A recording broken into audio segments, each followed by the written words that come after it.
দাদা এই প্যান্টটাই দিন। দাদা এটা লিভাইজের কোম্পানির প্যান্ট নাও। अच्छा আরে ভাই টাকা। টাকা? কিসের টাকা? আমার প্যান্টের।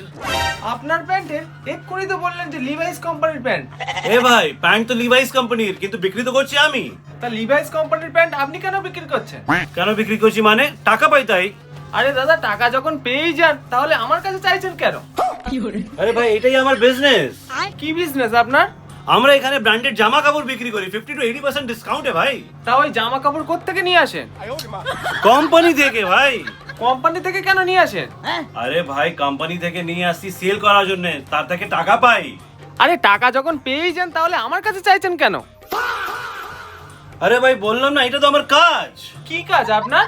আরে ভাই একবার বললাম তো ব্র্যান্ডেড জামা কাপড় বিক্রি করা আমার কাজ। তা বিক্রি করুন না দাদা, কে বারণ করেছে? বিক্রি তো করেছি তোমায়। আমি যদি না নিতাম? তাহলে অন্য কাউকে বিক্রি করতাম। সে যদি না নিত? তাহলে অন্য আরেকজনকে বিক্রি করতাম। বাহ বাহ বাহ বাহ বাহ, একটা প্যান্ট কজনকে বিক্রি করতেন? আরে ভাই আমি আলাদা আলাদা প্যান্ট বিক্রি করতাম। তা এত প্যান্ট কোথা থেকে নিয়ে আসেন? আরে ভাই একবার বললাম তো কি আমি কোম্পানি থেকে নিয়ে আসি। এ ভাই তুই যা যা যা, তোকে মাল্টি ব্র্যান্ড থেকে গিফট করলাম। Thank you.